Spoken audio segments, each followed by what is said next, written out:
Je souhaitais bonsoir aux spectateurs qui arrivent. On a eu un petit problème technique, donc on relance la séance. Donc on attend un petit peu que les spectateurs puissent bien se reconnecter avec le lien qu'ils ont reçu pour refaire démarrer la séance de manière un peu plus condensée peut-être, afin que tout le monde puisse écouter, s'exposer sur le changement climatique et la ville.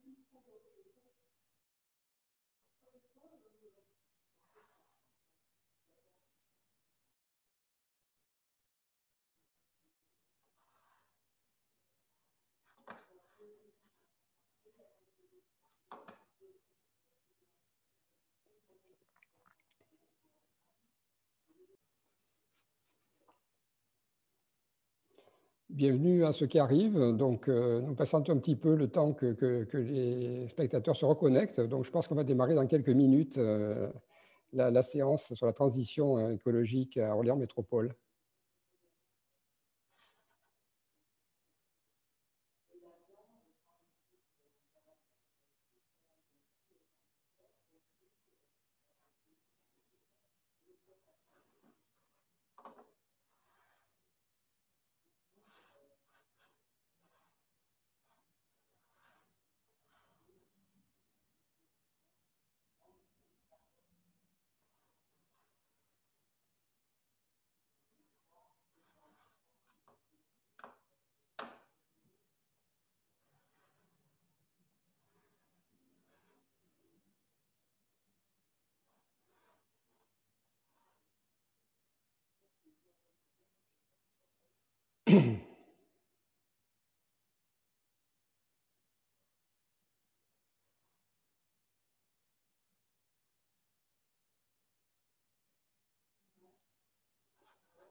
Julie Tessot, vous voulez qu'on redémarre? Oui, je pense qu'on peut redémarrer. D'accord, ok, c'est parfait. Bon, écoutez, aux spectateurs qui nous rejoignent, je vous souhaite la bienvenue. Donc, bienvenue dans cette séance sur la transition écologique Orléans Métropole et aux assises de transition écologique d'Orléans Métropole. Donc, je me présente, je suis Philippe Labro. Nous accompagnons Orléans Métropole dans le cadre de la transition écologique. Je fais partie d'une agence qui s'appelle Écologie urbaine. Et nous sommes ce soir pour un sujet qui est très important, c'est la ville face au changement climatique et l'érosion de sa biodiversité. Donc c'est un sujet fondamental, la ville doit s'adapter et doit lutter contre ces phénomènes-là, changer ses politiques, être réactive, être résiliente et proposer des solutions à ses habitants. Donc nous discuterons de ça sur plusieurs séances en fait.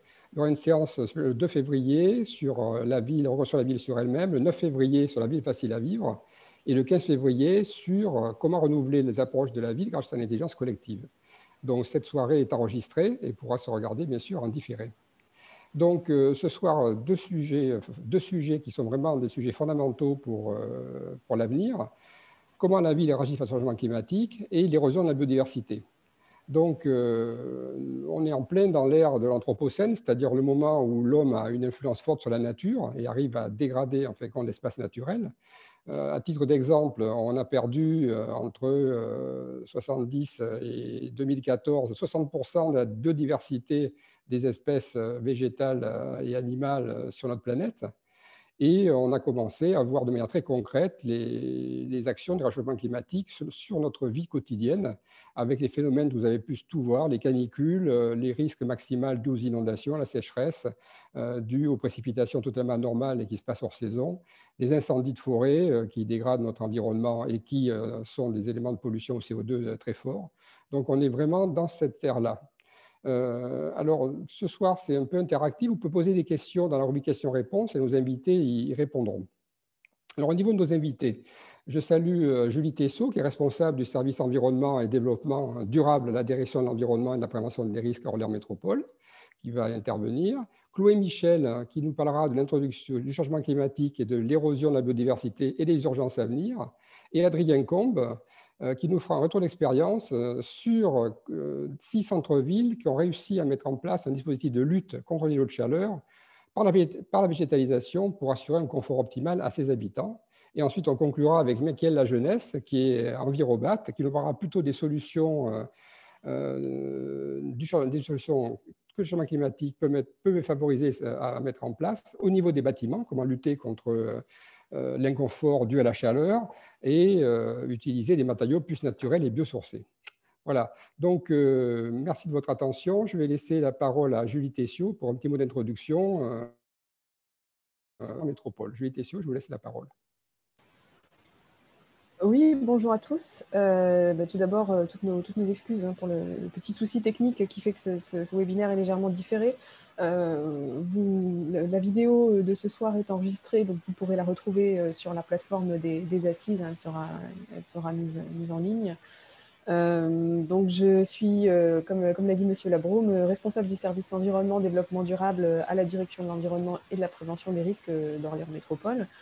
Et je vous propose en introduction de visionner une petite vidéo que vous avez peut-être déjà pu voir sur notre plateforme Transition Orléans Métropole, qui resituera les grands enjeux et le principe des assises de la transition écologique.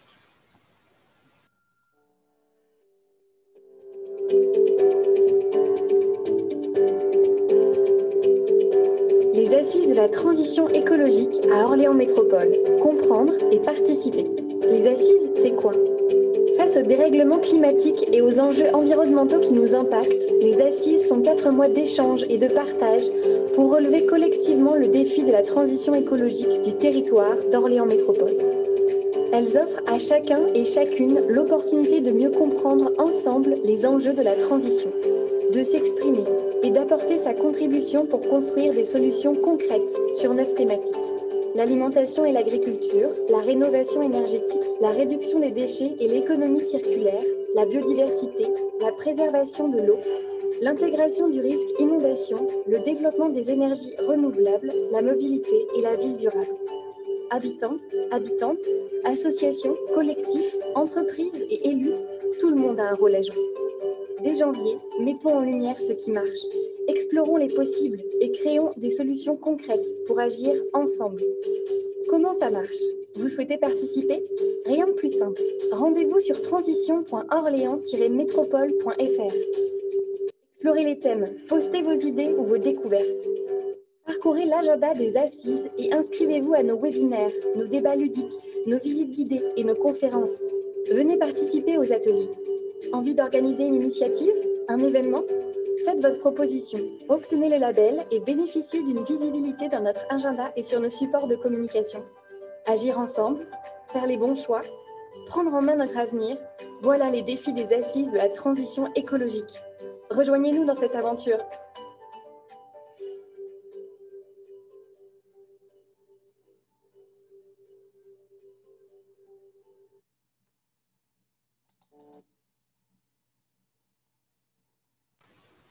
Voilà donc pour cette présentation des assises de la transition écologique. Vous avez ici à l'écran les calendriers, le parcours qui nous attend pour ces 4 mois d'échange et de partage dans le cadre des assises.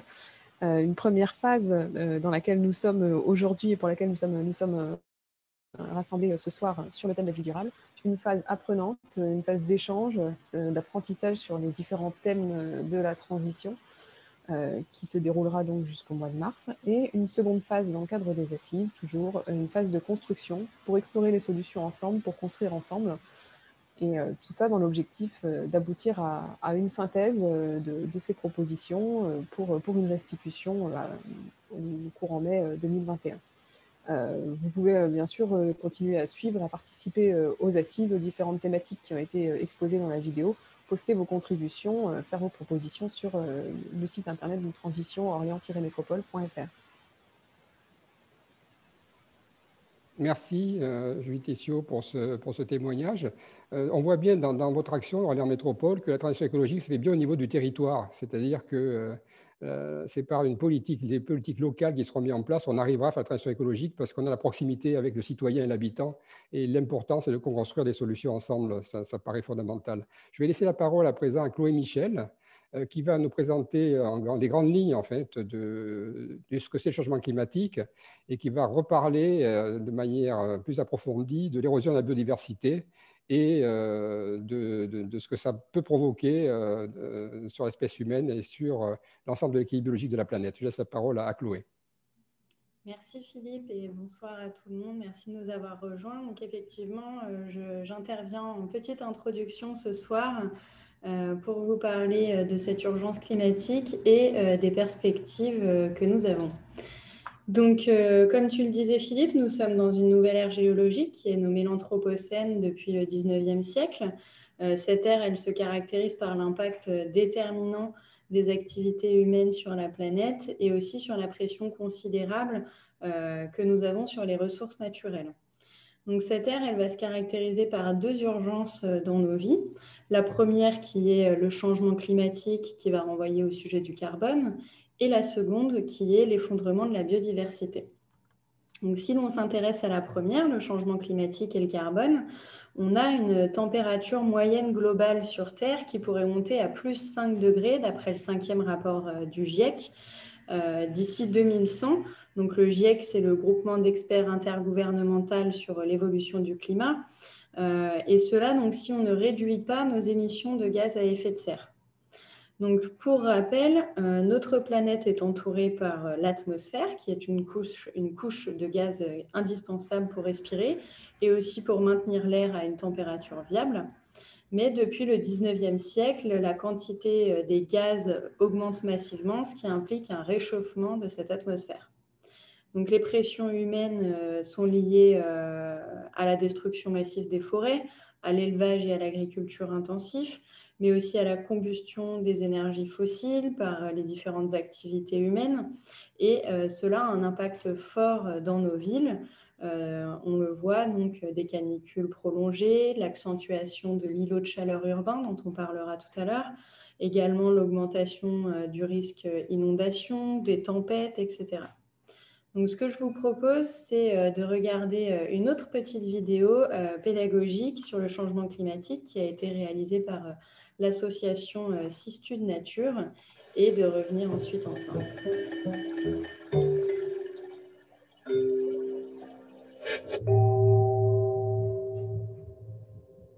Notre planète est enveloppée d'une couche de gaz appelée atmosphère, indispensable à la vie, tant pour respirer, pousser, que maintenir l'air à une température viable. Le gaz carbonique, le méthane ou encore le protoxyde d'azote se comportent en effet comme une serre. En capturant la chaleur de la Terre chauffée par le Soleil, ils maintiennent l'air à une température moyenne de 15 degrés. Sans ces gaz à effet de serre, il ferait en moyenne moins 18 degrés. Ils jouent donc un rôle vital, celui de régulateur thermique. Mais voilà, depuis le 19e siècle, la quantité de ces gaz augmente massivement. Il est prouvé que nous, humains, sommes responsables du rejet de ces gaz et donc du réchauffement. Parce que nous brûlons les énergies fossiles, parce que nous coupons massivement les forêts et pratiquons l'élevage et l'agriculture intensive. Depuis la révolution industrielle, ces trois activités ont entraîné à elles seules une hausse spectaculaire des gaz à effet de serre. Et ce n'est pas sans conséquence.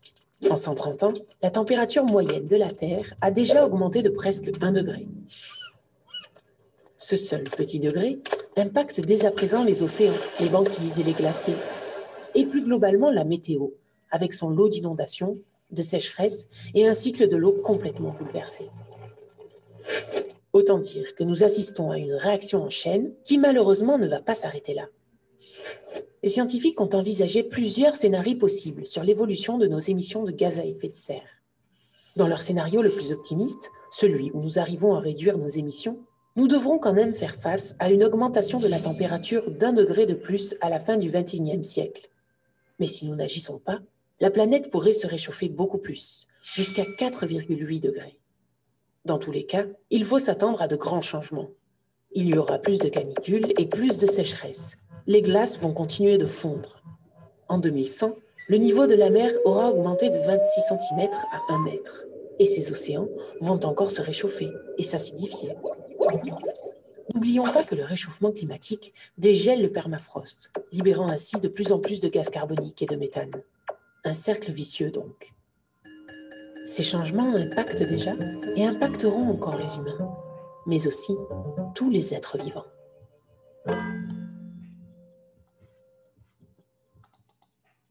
Voilà pour cette petite vidéo donc, qui illustre bien notamment les conséquences déjà visibles du changement climatique et qui vont pouvoir s'intensifier dans les décennies à venir, surtout si nous ne changeons pas notre impact sur les ressources naturelles. Donc, on voit ces conséquences, l'augmentation des sécheresses, des tempêtes, des inondations. On a également une modification des précipitations qui peut entraîner une diminution de la ressource en eau, mais aussi une diminution de la qualité de l'eau. On observe une diminution des rendements agricoles, également un impact sur la santé, donc on dispose de peu de données sur la propagation des maladies en soi, mais on a des données sur la mortalité liée à la chaleur, au risque, à la qualité de l'air et de l'eau. Il ne faut pas oublier également le creusement des inégalités économiques et sociales, puisque les populations marginalisées au niveau social, économique, culturel ou politique ont une plus grande vulnérabilité aux effets du changement climatique. Et enfin, on observe également un impact sur la biodiversité, donc sur les zones de répartition, les déplacements migratoires, également les interactions entre les espèces, ce qui fait le lien donc avec notre seconde urgence, qui est l'érosion de la biodiversité. Donc la biodiversité, qu'est-ce que c'est ? Eh bien, ça désigne tous les milieux naturels, toutes les formes de vie et également toutes les relations et interactions qui les animent. Cette biodiversité, elle s'organise en 3 niveaux. Donc le premier, c'est cette diversité des espèces. On estime on connaît 8 millions d'espèces actuellement et on estime qu'il y en aurait 30 millions à découvrir encore à la surface de la Terre. Également, c'est une diversité génétique, donc c'est la diversité à l'intérieur des espèces entre elles. Et enfin, c'est également la diversité des écosystèmes, donc l'interaction entre les espèces, mais aussi entre les espèces et le milieu dans lequel elles évoluent. Donc, d'après l'IPBES, qui est l'équivalent du GIEC, mais pour la biodiversité, la 6e extinction massive de la biodiversité a commencé et cette destruction accélérée, elle se traduit par donc 1 million d'espèces animales et végétales sur les 8 millions recensés qui sont menacées d'extinction à court ou moyen terme, 66% de l'environnement marin qui est touché, et également 75% de l'environnement terrestre qui a été gravement altéré par les activités humaines. Donc justement, parmi les pressions humaines qui pèsent sur la biodiversité, on retrouve celles qui sont similaires à l'accentuation du changement climatique, donc par exemple l'urbanisation avec l'imperméabilisation des sols, la fragmentation des paysages, la destruction accélérée des milieux naturels, également la consommation des matières premières et le déploiement des différentes infrastructures qui va créer des ruptures écologiques. On retrouve aussi l'utilisation de produits toxiques, donc des produits toxiques pour les insectes et agents pollinisateurs, mais aussi pour l'eau ou pour l'air. L'alimentation du dérèglement climatique, donc ce changement climatique dont on parlait au début, qui va contribuer à modifier cette qualité des milieux et donc à perturber les espèces. Et enfin, on retrouve l'introduction d'espèces exotiques envahissantes, que ce soit faune ou flore, qui vont détruire les écosystèmes. Donc, à titre d'exemple, nous avons les chiffres de l'Agence régionale de la biodiversité pour la région Île-de-France.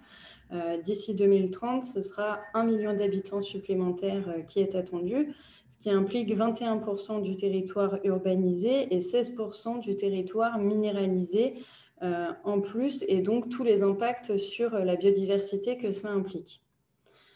Donc, cet effondrement, il représente un enjeu sanitaire majeur pour l'être humain sur la qualité de l'air, sur l'eau potable, sur l'alimentation, la santé physique et mentale. Alors, il y a des urgences, mais il y a aussi des perspectives.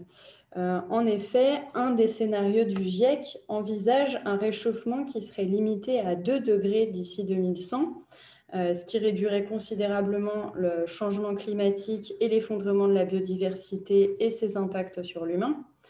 Cependant, ce scénario, il implique de fortes réductions des émissions de gaz à effet de serre par la communauté internationale, et ce, très rapidement. Donc, un changement radical de nos manières de produire, de consommer et de vivre. Il faudrait donc une baisse immédiate des émissions pour entraîner un arrêt des hausses de gaz à effet de serre dans l'atmosphère d'ici 20 ans. Et donc atteindre également les objectifs de l'accord de Paris pour réussir à rester dans ce scénario à plus de degrés uniquement. Donc c'est possible, mais il faut s'en donner les moyens. Et des solutions, eh bien, on en connaît certaines. Et donc je vais laisser la parole maintenant à d'autres collègues qui vont vous parler de retour d'expérience. Qu'Adrien reprenne la parole. Après le portrait de la planète que tu nous as fait, on se demande pourquoi on n'a pas plus peur. On se demande, moi je pense en fait, comme si les extraterrestres étaient venus sur la Terre et qu'ils aient fait la même chose à la planète que ce qu'on lui fait en ce moment, c'est-à-dire polluer l'air, empoisonner l'eau, on les aurait immédiatement tués, on les aurait immédiatement emprisonnés. Et nous, on laisse faire ça, en fait. Donc, et pourquoi on laisse faire ça? Parce que l'être humain, depuis qu'il a évolué, a perdu son sens de la perdu son sens de l'appréciation des signaux faibles. On est plus sensible aux signaux faibles, alors que l'animal est sensible aux signaux faibles. Mais l'évolution de l'espèce humaine a fait qu'on est plus sensible aux signaux forts. Mais heureusement, il y a quelques signaux forts qui arrivent en ce moment, qui, j'espère, feront prendre conscience qu'il faut faire cette mutation.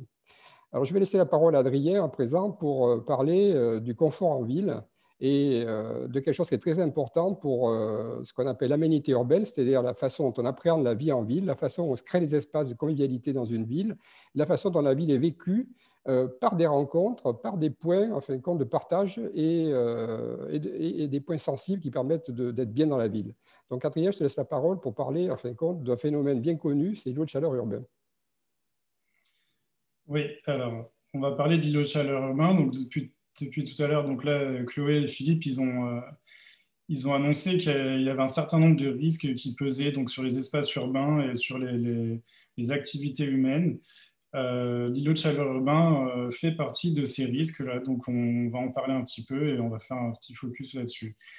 L'îlot de chaleur urbain, qu'est-ce que c'est? C'est le fait que dans la ville, les villes, l'endroit où les humains sont présents, il y a une augmentation de la température par rapport à des espaces naturels de campagne environnants. C'est un phénomène qui se constate principalement donc, en été, qui est présent toute l'année, mais qui est le plus exacerbé en été et pendant la nuit. Donc, pendant la nuit où les températures nocturnes en campagne vont être rafraîchies, en ville, au contraire, on va garder des températures assez chaudes. C'est un risque parce que ça va être conjugué à des problématiques donc, de canicules de plus en plus récurrentes et importantes. Et c'est un problème sanitaire. Donc, c'est identifié comme un risque par les autorités. C'est pour ça qu'on s'en préoccupe. Moi, je vais vous parler donc de la chaleur dans la ville, sur l'espace public, dans les rues. Mais il y a un autre sujet également qui est la chaleur dans les logements, dans les bâtiments. Donc ça, Michael, il viendra plus en détail par la suite. Cet îlot de chaleur urbain, il est dû à trois principales caractéristiques qui composent nos espaces de vie, nous humains, que sont donc nos activités, les formes de nos villes et les matériaux qui composent nos villes. Nos activités, pourquoi? Eh bien, parce qu'on a des activités qui émettent de la chaleur, que ce soit par des outils de climatisation en été, nos modes de mobilité, principalement la mobilité automobile, et nos activités de travail, donc l'industrie, etc. Donc, combiner tous ces éléments combinés à l'échelle d'une ville peuvent faire augmenter la température de l'air. Deuxième caractéristique, les formes urbaines. Donc, les formes urbaines, elles vont avoir un impact sur la manière dont le vent s'écoule sur les villes. Elles peuvent accélérer ou ralentir le vent. Enfin, je veux dire, la ville peut accélérer ou ralentir le vent, voire même par endroits le stopper, l'anéantir complètement. Donc, ce qui va avoir un impact sur la manière dont le vent va rafraîchir et changer l'air dans la ville. Et deuxième point lié aux formes urbaines, qui est le rayonnement solaire, puisque la ville va avoir tendance, avec les bâtiments, à réfléchir ou à emprisonner le rayonnement solaire dans les formes urbaines, au fond des rues, par exemple, ce qui va avoir pour effet donc, de faire monter la température des matériaux autour et donc la température de l'air. Et dernière caractéristique des villes, donc, qui sont les matériaux. Nos villes sont principalement composées de pierre, de béton et d'asphalte, donc qui sont des matériaux qui emmagasinent beaucoup de chaleur et qui la restituent très lentement. Donc c'est ce qui explique que la nuit, il fait encore chaud dans la ville alors qu'il fait frais dans les campagnes. Et ce sont donc des matériaux qui emmagasinent la chaleur et qui, de surcroît, on a remplacé la nature par ces matériaux. Donc, il joue également sur l'évapotranspiration naturelle qu'il y a dans la nature.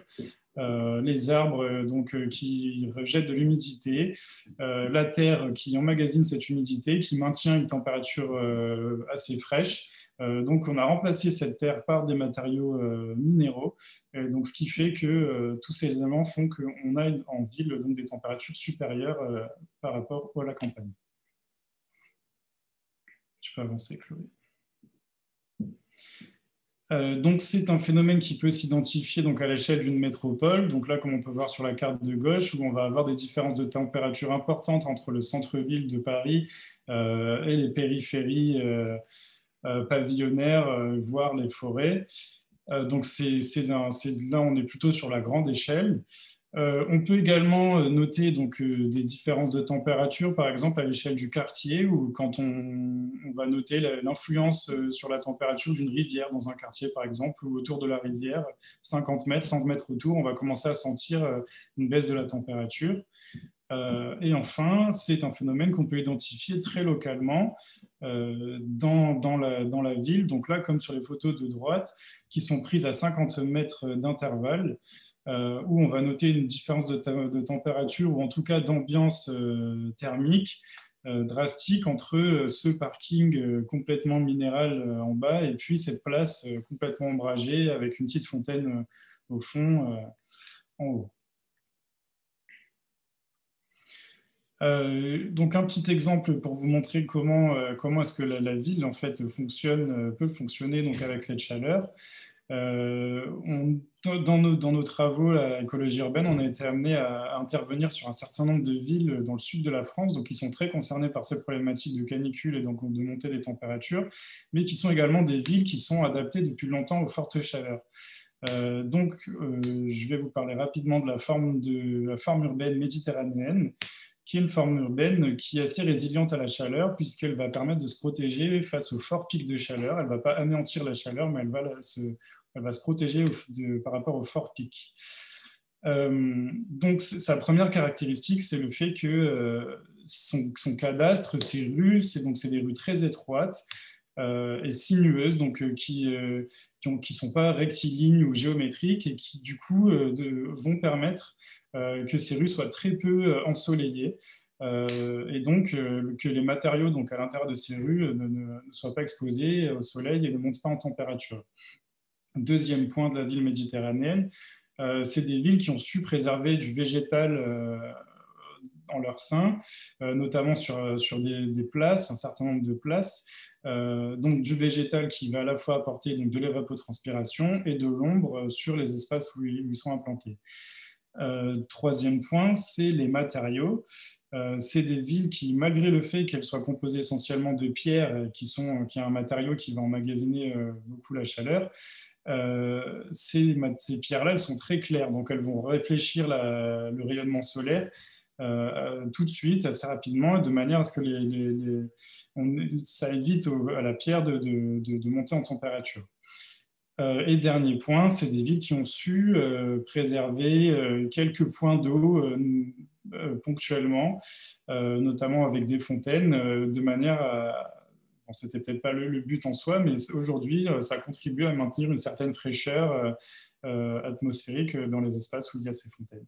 voilà un petit peu comment la chaleur peut être impactante donc, sur un espace urbain. L'îlot de chaleur urbain, c'est un phénomène qu'on étudie depuis peu, qui s'étudie donc selon 4 méthodes, donc avec des photographies satellites où on va capter le rayonnement infrarouge du sol, où on va pouvoir identifier la température du sol. On va pouvoir ensuite l'étudier via des simulations ou modélisations 3D qui vont permettre avec des simulations d'exposition solaire, donc d'avoir des niveaux d'ombrage et d'énergie reçue par les surfaces, et on va pouvoir ensuite interpoler des températures des matériaux et de l'air. Troisième manière de l'étudier, c'est la classification. Donc là, on va référencer tous les types de formes urbaines, de formes végétales qu'on peut rencontrer sur un territoire, et on va leur assigner un niveau de suggestion à la chaleur. Et enfin, dernière méthode, les campagnes de mesure, où là, on va directement sur le site et on prend des photos avec des caméras thermiques et on pose des sondes qui vont mesurer la température sur des temps assez longs qui peuvent être variables de quelques semaines à quelques mois. Et enfin, effectivement, il n'y a pas que 4, mais dernière méthode d'analyse, et ce qui n'est pas des moindres, c'est la méthode sensible, donc d'aller parler directement aux gens de comment est-ce qu'ils perçoivent l'espace public, comment ils perçoivent leur environnement, comment est-ce qu'ils l'utilisent. Et ça, c'est vraiment important de le prendre en compte, puisqu'on va se rendre compte souvent que les gens ont conscience de cette chaleur, et les espaces publics sont utilisés en fonction de la chaleur. Et effectivement, là, comme on le voit sur cette photo où on était à Cavaillon, dans le sud de la France, où ces bancs qui sont sur une dalle minéralisée en plein soleil, en plein milieu de la journée, ne sont pas du tout utilisés. Donc, c'est des données qu'on prend en compte, qu'il faut prendre en compte avec les habitants. Donc, quelle solution? Donc, je vais vous présenter un petit peu maintenant comment est-ce qu'on joue en fait sur l'îlot de chaleur, comment est-ce qu'on aménage la ville en fonction de la chaleur. Il y a cinq grandes thématiques qui s'esquissent autour de ce que je viens de vous dire juste avant. 5 grandes thématiques de solutions que je vais détailler par la suite, donc sont la végétation, le traitement des revêtements de sol, la manière dont on va permettre d'ombrager l'espace public et les espaces urbains, les formes urbaines et la manière dont le vent va s'écouler dans la ville, et enfin la présence de l'eau ou non. Donc le premier point, et qui est le plus important, c'est retrouver de la végétation dans la ville, puisqu'on l'a vu, ce phénomène d'îlot de chaleur urbain, il est principalement là parce qu'on a modifié l'environnement naturel, on a minéralisé les sols, donc il faut retrouver de la végétation dans les villes, que ce soit dans un premier temps pour faire écran sur le sol, donc pour protéger du soleil, mais également donc, pour ramener cette idée d'évapotranspiration, donc ramener de l'humidité dans l'air, et enfin permettre également de retrouver de la terre à nu dans nos villes. Donc là, ça peut se faire de bien des manières. Donc, il y a quelques images donc, de végétalisation, même en milieu contraint, donc là comme en haut à gauche, où ça s'appelle des permis de végétaliser, où on met quelques bacs dans la rue et ça peut prendre une ampleur assez importante. Ensuite, comme au milieu, dans des quartiers où en fait, on propose le plus possible d'espaces naturels et de parcs, ou enfin avec de la végétation grimpante quand ce n'est pas possible de planter des grands arbres. Et un dernier point pour montrer à quel point la végétation c'est important. Je vous ai mis donc des images de télédétection, donc de photographie satellite infrarouge, du sol à Carpentras, donc qui a été la ville la plus chaude de France en 2019 pendant la canicule, où il a fait 46 degrés. Donc on voit bien donc, sur l'image de droite, les zones rouges sont les zones les plus chaudes, et les zones plutôt blanches sont là où il fait plus frais, donc où le sol est plus frais.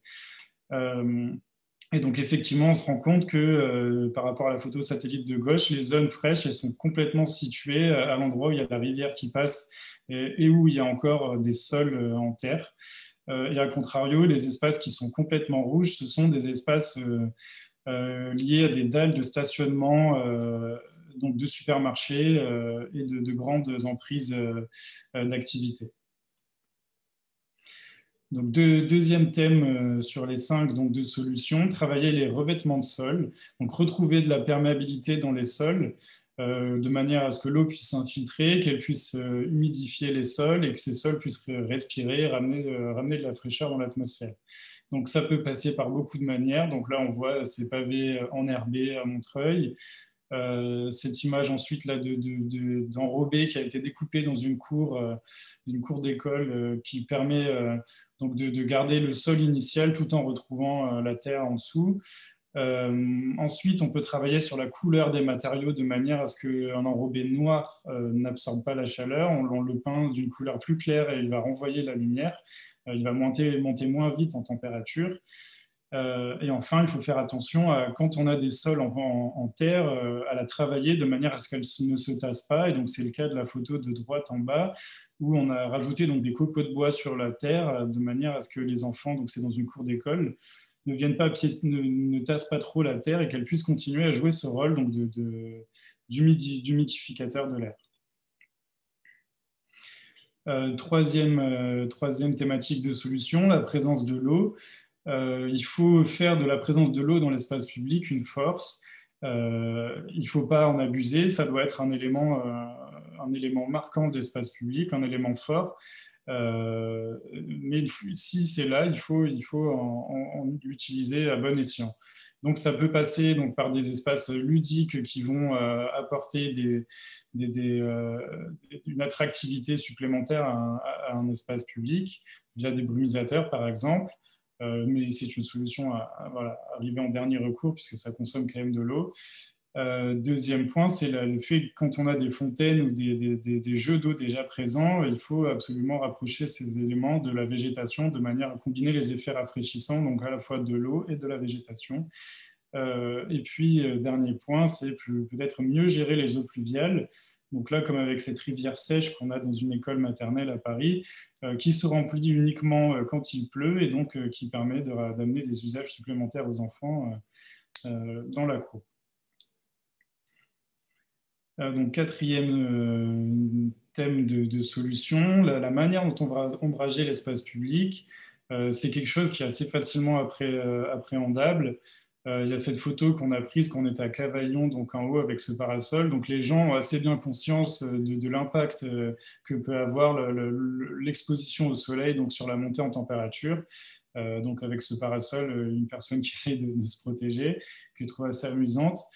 Donc l'ombrage des surfaces, il peut venir à la fois des formes urbaines, donc comme on voit sur la photo en bas à gauche, où en fait on est sur une place, il est 17h et on voit quand les bâtiments font complètement écran sur la place du soleil, donc qui permet donc aux gens retrouvent un petit peu l'usage de cette place à partir du moment où les bâtiments font écran.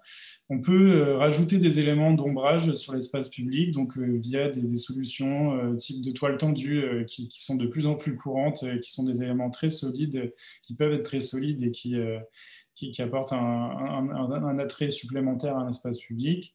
On peut également protéger le bâtiment avec de diverses techniques dont Mickaël, je pense, parlera plus ensuite. Donc là, il y a une photo d'ombrière qui permet aux heures où le soleil est le plus haut dans le ciel de protéger les fenêtres en dessous. On peut également jouer avec des systèmes artistiques, comme sur la photo en bas, avec une intervention artistique qui rajoute également donc, de l'attractivité à un site en particulier. Et enfin, un dernier point qui est l'aérolique, qui est intimement liée aux formes urbaines, donc la gestion du vent dans la ville, donc qui est une notion très difficile à appréhender sans modélisation 3D qui s'avère assez coûteuse et compliquée, donc de mécanique des fluides.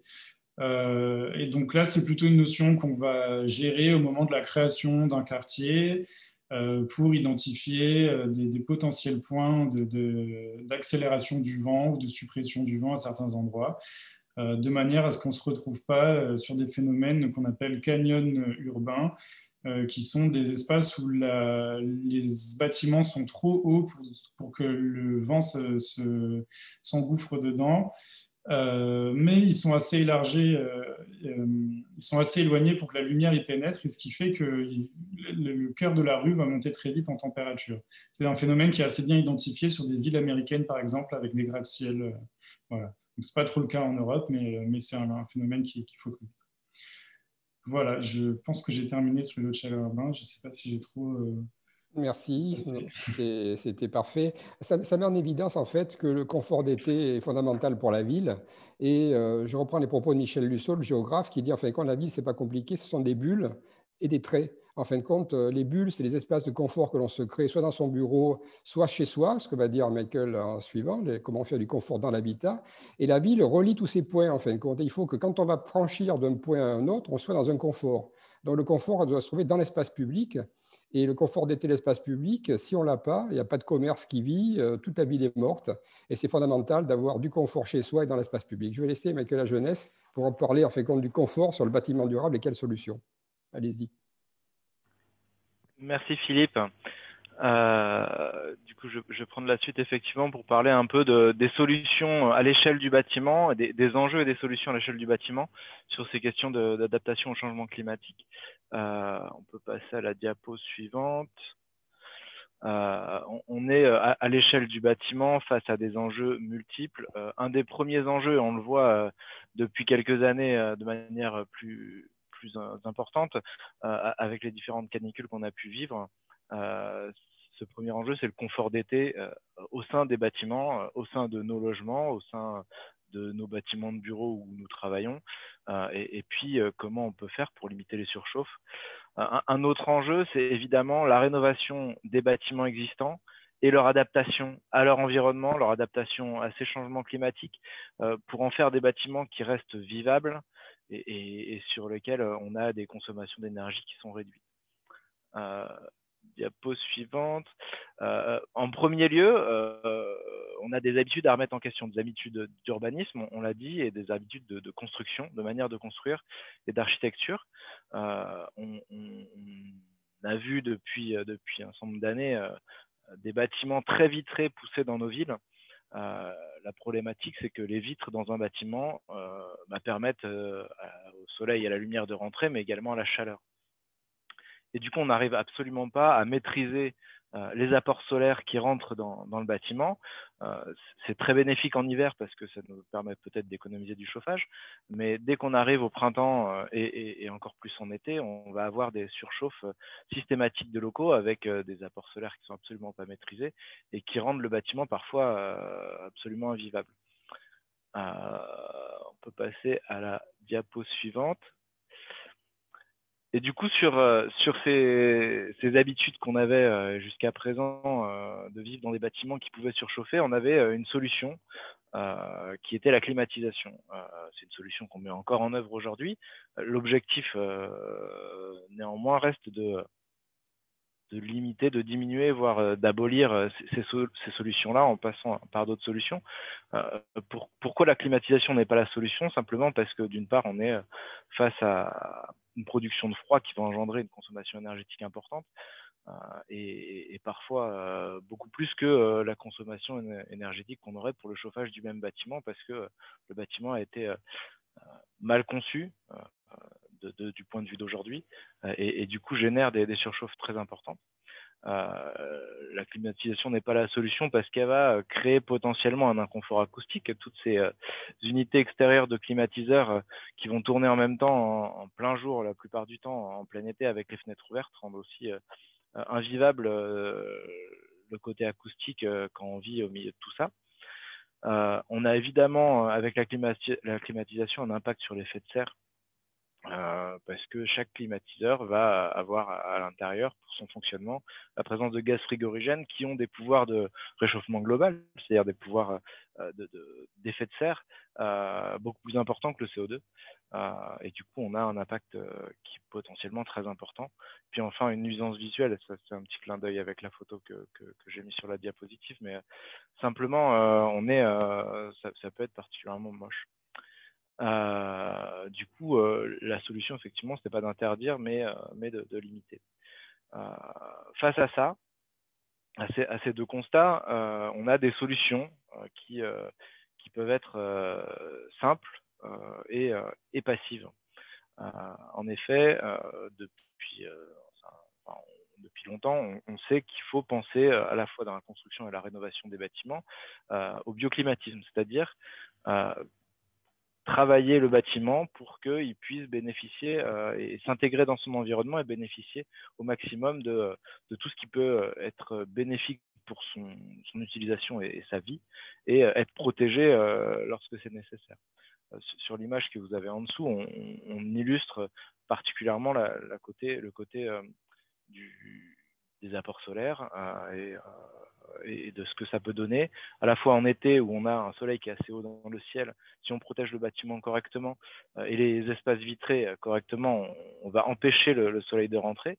Et par contre, en hiver, le soleil étant plus bas, on lui permet de rentrer. Et du coup, on voit là avec cette petite infographie simplement que il y a à la fois la conception du bâtiment qui joue et à la fois aussi son intégration dans l'environnement. À savoir que les arbres qui perdent leurs feuilles en hiver vont laisser passer le soleil en hiver et protéger le bâtiment en été. Enfin, du coup, penser bioclimatisme, c'est donc regarder à l'orientation des bâtiments, à la distribution des pièces aussi à l'intérieur des bâtiments pour avoir des pièces de vie potentiellement au sud pour bénéficier des apports solaires. C'est travailler aussi sur la limitation des apports internes dans les bâtiments. Dans chaque bâtiment, on a à la fois sa construction, les apports extérieurs, son chauffage, mais on a aussi des gens qui vivent dans le bâtiment. On vit tous dans nos maisons, dans nos bureaux. Et chacun, on génère de l'énergie, ne serait-ce qu'en se déplaçant ou en faisant la cuisine ou autre. Et du coup, il faut aussi travailler sur ce côté-là. Ce serait extrêmement simple de faire des bâtiments qui sont très peu consommateurs en y mettant des robots, mais en fait, c'est pas l'idée. Le bâtiment doit être pensé dès le départ pour l'utilisateur qui vit dedans. On a évidemment dans le côté bioclimatisme, mais j'en parlerai un peu plus en détail en fin de cette intervention, la question de l'isolation du bâtiment et du choix des matériaux, la question des protections solaires, la question de la ventilation et de la surventilation qui peuvent permettre d'évacuer de la chaleur qui s'est accumulée la journée et qu'on pourrait évacuer la nuit lorsqu'il fait un peu plus frais. Et enfin, la question de l'inertie du bâtiment qui va permettre aussi de freiner l'entrée de la chaleur dans le bâtiment. Diapo suivante. Un petit exemple, retour d'expérience d'une crèche dans le Loir-et-Cher. Se protéger du soleil, c'est pas supprimer les surfaces vitrées, c'est protéger ces surfaces vitrées pour éviter que le soleil y rentre lorsque c'est pas nécessaire. Donc là, on voit sur cette crèche qui est sur sa partie plein sud avec une immense baie vitrée qui permet de faire rentrer la lumière avec une grande casquette, ce qu'on appelle une casquette, un débord de toiture qui va dépasser largement au-dessus des baies vitrées. Et ben finalement, comme on l'a vu dans l'infographie de la diapositive précédente, la casquette va permettre d'empêcher au maximum le soleil de rentrer en été. Et puis permettre néanmoins au soleil de rentrer en hiver, ça apporte de la lumière et puis de la chaleur aussi, sans qu'on ait besoin de chauffer à outrance ce bâtiment. Malgré tout, sur ce type de bâtiment, évidemment, la mi-saison reste aussi avec des apports solaires importants et la casquette n'est pas suffisante. C'est pourquoi sur ce bâtiment, il a été rajouté évidemment des stores extérieurs qui vont protéger du soleil en mi-saison et éviter des surchauffes au printemps ou à l'automne. Et en travaillant comme ça, avec à la fois un mix de casquettes et de stores, on va arriver à évacuer complètement les surchauffes ou quasiment complètement, et éviter d'avoir des besoins de climatisation, de rafraîchissement sur ce type de bâtiment. Donc là, on est face à des solutions complètement passives qui ne demandent pas d'énergie après la mise en œuvre. Diapo suivante. L'autre sujet dont je voulais parler, c'était la question de la rénovation d'un bâtiment pour le préserver, le réintégrer dans son environnement, le rendre économe et en utilisant évidemment des matériaux naturels. la question du bioclimatisme ne se limite pas à la construction. Elle peut s'appliquer également à la rénovation. Alors évidemment, on ne va pas, sur un bâtiment existant, le tourner, le faire pivoter pour que la façade qui nous intéresse soit au sud, etc. Ça, c'est absolument impossible, évidemment. Mais on peut penser sur ce bâtiment un ensemble de modifications ou d'adaptations. Là, typiquement, vous avez un exemple également dans le 41, d'un bâtiment qui a été complètement rénové de A à Z avec des isolations par l'extérieur, etc. Et on voit de manière assez flagrante que ne serait-ce que les surfaces vitrées ont été complètement repensées et un peu protégées pour éviter qu'on puisse avoir des surchauffes liées à l'entrée du soleil en été. On a également évidemment isolé le bâtiment pour économiser évidemment de l'énergie et le protéger à la fois du froid et à la fois du chaud. Et enfin, le fait de rénover un bâtiment et en le repensant de manière globale, le fait de le rénover, c'est aussi gagner en confort pour le rendre plus vivable pour ses usagers. C'est certain qu'un bâtiment qui date des années 60-70 peu ou pas isolé est extrêmement difficile à vivre tous les jours, notamment en hiver avec un froid qui peut être important et du coup des courants d'air ou autres qui vont être très très gênants. Diapo suivante, on est toujours sur le même bâtiment. Sur l'isolation qui a été mise en œuvre dans ce bâtiment, on a mis en œuvre des matériaux biosourcés. Là, sur les images, c'est du chaume qui a été mis en œuvre sur une partie des murs extérieurs, du chaume sur une épaisseur assez importante, qui va apporter à la fois un pouvoir isolant et également une inertie pour un meilleur déphasage en été. En effet, des matériaux biosourcés auront, pour bonne partie d'entre eux, une plus grande inertie et apportent un déphasage, c'est-à-dire un temps un peu plus long entre le moment où le soleil tape en plein sur le matériau à l'extérieur, sur le bâtiment à l'extérieur, et le moment où la chaleur qui est apportée par le soleil va commencer à rentrer dans le bâtiment. On peut faire la différence, par exemple, pour vous donner un exemple, entre une plaque métallique et puis une planche en bois. On va mettre les deux sous un halogène et sur la face qui n'est pas exposée au soleil, on va avoir une chaleur qui va arriver beaucoup plus vite sur la plaque métallique que sur la plaque en bois où on la verra quasi pas arriver cette chaleur. En tout cas, ce ne sera pas sensible au toucher. On a la même chose avec, du coup, avec ces matériaux qui vont du coup permettre un delta de temps entre le moment où la chaleur est présente à l'extérieur et le moment où elle rentre à l'intérieur. Et en fait, l'intérêt d'un déphasage important dans un isolant, pour le confort d'été, c'est que la chaleur va taper sur le bâtiment en pleine journée, à midi, et sur un bâtiment qui a un déphasage qui est suffisant, on aura la chaleur qui va rentrer plutôt en fin de journée, voire la nuit. Et cette chaleur, la nuit, on peut l'évacuer facilement par des dispositifs de ventilation, de surventilation. D'où l'intérêt de travailler effectivement sur cette notion de déphasage et de mettre en œuvre des matériaux biosourcés. Le deuxième intérêt des matériaux biosourcés, c'est évidemment la diminution de l'impact carbone. On est sur des matériaux qui sont produits localement, qui sont renouvelables parce qu'ils poussent tous les ans, entre guillemets, et du coup qui vont être beaucoup plus respectueux de l'environnement et beaucoup plus durables. Diapo suivante. Un petit clin d'œil sur le sujet aussi d'aujourd'hui où on parlait de l'érosion de la biodiversité. Sur ce bâtiment-là, il a été mis en œuvre des nichoirs pour les martinets. C'est des sujets, la question de préserver des possibilités de nicher pour des espèces fragiles qui se posent de plus en plus, à la fois sur ce type de bâtiments qui ne sont pas forcément en ville, et également en ville, où on a souvent des bâtiments anciens qui présentent par exemple des volets roulants où les oiseaux peuvent rentrer facilement.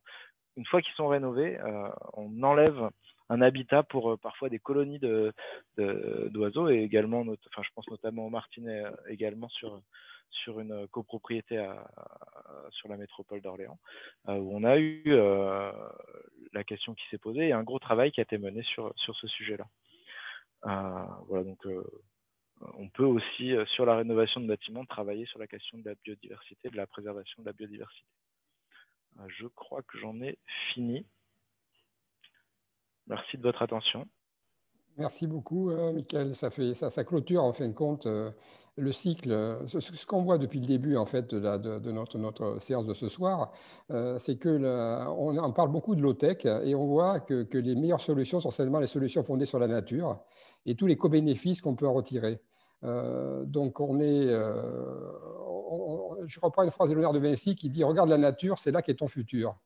En fait, low-tech à apporter dans la ville. On l'a vu avec Adrien sur la partie végétalisation, renouveau de l'eau qui devient un élément fondamental de l'espace urbain. Et quand on parle de bâtiments, on parle aussi de biosourcés, de nature, et alors qu'on vient que vous nous expliquer qu'on la détruisait. Donc en fait, ça permet de se poser les bonnes questions et de prioriser en fin de compte où sont les solutions et les trouver vraiment avec des solutions qui peuvent être fondées sur la nature et qui apportent beaucoup plus que des solutions beaucoup plus artificielles. Voilà, est-ce qu'il y avait des questions à poser? Est-ce qu'on a des questions de la part des spectateurs? Alors, on n'a pas encore de questions sur le chat questions-réponses. En revanche, on avait commencé à identifier quelques questions déjà, Philippe.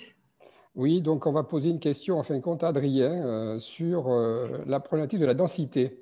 Est-ce qu'on peut dire, spontanément comme ça, on pense qu'un territoire moins dense a moins d'îlots de chaleur, alors que tu nous as montré une ville méditerranéenne très dense en disant que c'était quand même une bonne solution. Donc, quel est l'équilibre entre densité et réchauffement dans une ville? C'est justement ça, il faut arriver à trouver un équilibre, puisque Chloé tout à l'heure parlait de minéralisation liée à la ville de grandissante. Et aujourd'hui, on se rend compte de plus en plus que les pouvoirs publics tournent vers des villes qui se densifient de plus en plus pour éviter justement cet étalement urbain. Effectivement, donc quand on parle d'îlot de chaleur, on se rend compte que la densité apporte la chaleur. Donc, il faut arriver à trouver un équilibre, puisque aujourd'hui, il faut aussi également limiter cette problématique de densité, et donc l'étalement urbain. Donc, comment est-ce qu'on gère? Eh bien, en fait, il faut garder en tête qu'on ne va pas éradiquer la chaleur en été liée aux épisodes caniculaires. Par contre, on peut atténuer la montée en température, et donc c'est exactement ce qui se passe avec les villes méditerranéennes. Il faut gérer la densité intelligemment de manière à ce que ces épisodes, ces pics caniculaires soient encaissés par la ville. Donc effectivement, souvent aujourd'hui, là on le voit de plus en plus dans des banlieues pavillonnaires, des grandes parcelles de pavillons se faire fractionner en plusieurs parcelles de nouveaux pavillons, mais qui initialement étaient un espace végétalisé. Donc c'est quelque chose où il faut se poser la question, effectivement, si on va fractionner 6 pavillons en nouvelles parcelles, peut-être en garder un de manière à maintenir un niveau de végétation à cet endroit-là et garder un effet rafraîchissant autour des nouveaux pavillons qui vont être construits. Voilà, c'est ça qu'il faut anticiper, gérer la densification de manière intelligente et quand on construit de nouveaux espaces urbains, gérer cette notion d'exposition, d'ombrage que peut amener la densité justement avec les hauteurs de bâtiments importantes. Une question pour Michael. En fait, nous, on a travaillé avec Bordeaux Métropole sur l'architecture et nature. Donc, est-ce qu'on peut parler aussi de l'intégration de la nature dans l'architecture du bâtiment elle-même? Bien sûr, on a plein de solutions pour intégrer la nature, et notamment la végétalisation de façades, de toitures qui permettent d'intégrer cette notion d'évapotranspiration dont parlait Adrien tout à l'heure, qui permet de rafraîchir de manière passive grâce aux plantes qui sont à la fois sur les façades, à la fois sur les toitures des bâtiments. Et du coup, on a aussi ce type de solution, effectivement, dans l'architecture qui apporte aussi, après c'est des points de vue, mais pour certains, un cachet architectural intéressant. Une question pour Julie et Tessio. Est-ce que Orléans Métropole, que fait Orléans Métropole pour favoriser l'intégration, en fin de compte, de la nature dans l'architecture, autant au niveau du particulier que de la promotion immobilière? Alors, Orléans Métropole a développé un outil dont on aura l'occasion de parler plus précisément dans le 4e webinaire de cette série autour de la ville durable. Un outil justement pour encourager l'intégration d'enjeux environnementaux sur la construction de la ville. Donc ce sera l'occasion en effet de pouvoir le présenter et cet outil comporte totalement un volet de biodiversité. Voilà, donc ce sera l'occasion d'en parler plus amplement. D'accord. Peut-être une question à vous, Julie, ou à Mickaël. Est-ce qu'il y a des filières biosourcées dans le Orléanais? Développer des filières? Alors, oui, il y a des filières biosourcées. Alors, dans le Orléanais, je dirais un peu plus largement, peut-être sur le Loiret, par exemple. On a notamment la filière paille qui est extrêmement présente, qui se développe de plus en plus. On a de plus en plus de bâtiments qui sont construits en utilisant le matériau paille en isolant. Autour d'Orléans, on va avoir principalement cette filière-là, la filière bois qui est présente également dans le Loiret. Et puis un peu plus lointain sur la région, on a la filière chanvre qui se développe, et puis d'autres filières qui sont encore au stade de recherche. D'accord. Une question peut-être pour Adrien sur les soeurs. Est-ce qu'on a une falle pour lutter contre les loups? Puis moi, une question aussi qu'on entend très souvent, les édiles élus qui parlent de forêt urbaine. Ça fait partie du langage d'actualité. Comment urbaine d'abord? Ça a coupé, je n'ai pas entendu. Tu peux répéter? Je veux dire, on entend beaucoup parler, nos édiles parlent beaucoup, quand ils font des discours, de forêt urbaine. Est-ce que la forêt peut être urbaine, pour de vrai? On aborde une question qui peut presque être philosophique. Est-ce qu'on doit forcément opposer la ville à la nature? Est-ce qu'on ne fait pas nous aussi partie de la nature? Donc bon, c'est une question qui peut être assez large. Après, avoir des forêts urbaines, il y a une définition bien précise de la forêt. En ville, on va plutôt chercher à retrouver un fonctionnement écologique avec une présence de biodiversité sur des espaces qui vont permettre de réguler tant sur la gestion des eaux, sur la température et des sujets liés au risque climatique. Donc retrouver des espaces comme ça consistants avec de la biodiversité qui permettent donc de réguler ces phénomènes-là. Ouais. Les forêts urbaines. Une question. Merci. J'ai une question de spectateur, en fin de compte, qui parle des casquettes pour la protection solaire et qui dit: j'en vois rarement dans les villes, quoi. Je vois rarement des bâtiments équipés de casquettes. Et est-ce que c'est un usage répandu? Est-ce que les architectes savent vraiment utiliser l'architecture pour protéger du soleil? Une question pour Mickaël, ça. Avant de répondre à cette question-là, je voulais juste apporter un petit complément sur la question précédente sur les forêts urbaines. Juste sur une des villes de la métropole d'Orléans, il y a là en décembre une micro-forêt urbaine qui a été plantée à Fleury-les-Aubrais, où ils ont planté près de 3000 arbres sur un peu plus de 1000 mètres carrés. On parle bien de micro-forêt et pas de forêt urbaine, mais c'est des choses qui sont aussi en réflexion.